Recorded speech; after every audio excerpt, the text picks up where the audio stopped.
Welcomes to our channel. Friends, இன்றைக்கி நம்ம வீடியோவில் உங்ககிட்ட என்ன தகவல் சொல்ல போகிறோம் அப்படின்னா, ஒரு பெண் கர்ப்பமாக இருக்கும்போது செய்யக்கூடாத விஷயங்கள் அப்படின்னு சில இருக்குது. ஸோ அதை தான் நம்ம இன்றைக்கி வீடியோவில் பார்க்க போகிறோம். ஒரு பெண் கர்ப்பமாக இருக்கும்போது என்னென்ன விஷயங்கள்லாம் செய்யக்கூடாது, ஸோ அதை தான் நம்ம இந்த வீடியோவில் பார்க்க போகிறோம். வாங்க வீடியோக்குள்ளே போகலாம். கர்ப்ப காலத்தில் நீங்கள் ஆரோக்கியமாக இருந்தீங்கன்னா உங்களோட குழந்தை ஆட்டோமேட்டிக்காக ஆரோக்கியமாக இருக்கும். ஸோ கர்ப்ப காலத்தில் நீங்கள் என்னென்ன செஞ்சாலும் அது உங்களோட குழந்தைக்கு நேரடியாகவே தாக்கத்தை ஏற்படுத்தும். அதனால நீங்கள் கர்ப்ப காலத்தில் ரொம்பவும் கவனமாக இருக்கணும், ஆரோக்கியமாக இருக்கணும். கர்ப்ப காலத்தில் கர்ப்பிணி பெண்கள் என்னென்ன செய்யக்கூடாது அதை தான் நம்ம இந்த வீடியோவில் பார்க்க போகிறோம். கடுமையான உடற்பயிற்சி தவிர்க்கிறது நல்லது. சில உமன்ஸ் நார்மலாகவே உடற்பயிற்சி பண்ணுறத வழக்கத்தில் வச்சுருப்பாங்க. சில பேர் கர்ப்பகாலம் ஆரம்பித்ததும் நம்ம எக்ஸசைஸ் ஸ்டார்ட் பண்ணலாங்கிற மாதிரி சில பேர் பண்ணுவாங்க. ஸோ யாராக இருந்தாலுமே கர்ப்பகாலத்தில் ரொம்ப உடம்பை கஷ்டப்படுத்தி உடற்பயிற்சி பண்ணக்கூடாது. மென்மையான உடற்பயிற்சிகள், சின்ன சின்ன எக்ஸசைஸ் பண்ணிக்கலாம். ரொம்ப உடம்பை கஷ்டப்படுத்துகிற மாதிரி உடற்பயிற்சி பண்ணக்கூடாது. ஸோ நடப்பயிற்சி தானேங்கிறதுக்காக ரொம்ப தூரம் நடக்கிறது, வியர்க்க நடக்கிறது, ஸோ அந்த மாதிரிலாம் நீங்கள் பண்ண வேண்டாம். நார்மலாக உங்களால் கர்ப்ப காலத்தில் பண்ண முடிஞ்ச அளவுக்கு நீங்கள் எக்ஸசைஸ் பண்ணலாம். ரொம்ப கஷ்டப்படுத்தி பண்ணணும் அப்படிங்கிறது அவசியம் கிடையாது. கர்ப்பமாக இருக்கும்போது கர்ப்ப காலத்தை 3 பகுதியாக பிரிப்பாங்க. முதல் 3 காலத்தை ஃபர்ஸ்ட் ட்ரிமாஸ்டர் அப்படின்னும், இரண்டாவது 3 மாத காலத்தை செகண்ட் ட்ரிமாஸ்டர் அப்படின்னும், அடுத்த கடைசி 3 மாதங்களை தேர்ட் ட்ரிமாஸ்டர் அப்படின்னும் பிரிப்பாங்க. ஸோ அந்த ஒரு ட்ரிமாஸ்டருக்கும் ஒரு விதமான எடை இருக்க வேண்டியது ரொம்பவே இம்பார்ட்டன்ட். அது டாக்டர்ஸ் உங்களுக்கு சொல்லுவாங்க. ஸோ எடை ரொம்ப அதிகமாக இருக்குமே அப்படின்னு சொல்லிட்டு எடை குறைப்புக்காக நிறைய சாப்பிட்றது, ஸோ அந்த மாதிரிலாம் பண்ணாதீங்க.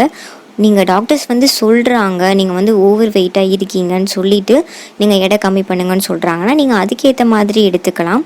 மிச்சப்படி நீங்களாக ரொம்ப வெயிட் அதிகமாக இருக்கும் அப்படிங்கிறதுக்காக சாப்பாடு ரொம்ப கம்மி பண்ணி சாப்பிட்றது, எடை இழப்புக்காக கிளாஸஸ்லாம் போகிறது, ஸோ அந்த மாதிரிலாம் பண்ணக்கூடாது. டாக்டர்ஸோட அனுமதி இல்லாமல் நீங்கள் எதுவுமே பண்ணக்கூடாது.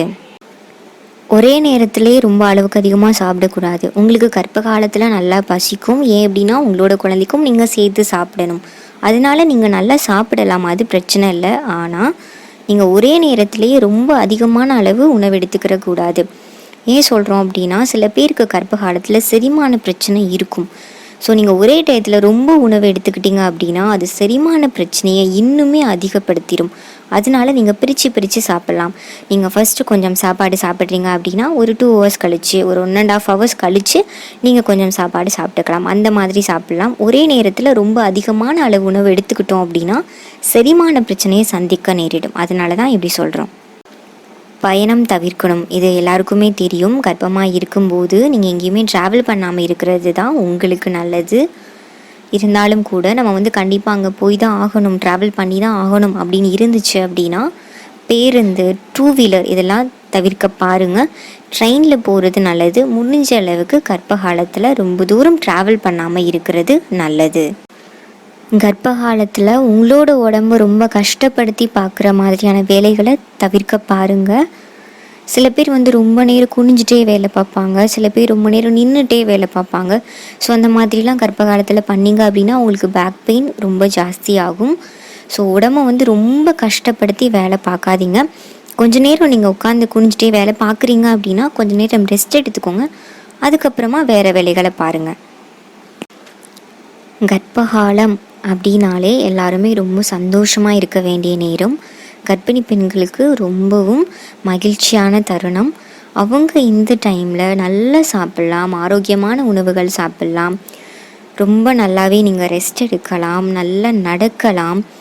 ஸ்லிப்பர்ஸ்லாம் யூஸ் பண்ணுறீங்க அப்படின்னா ரொம்ப ஹீல்ஸ்லாம் போடாதீங்க. உங்களுக்கு அது கால் வலியை அதிகப்படுத்தும். அதனால் நார்மல் ஸ்லிப்பர்ஸ் யூஸ் பண்ணுங்கள்.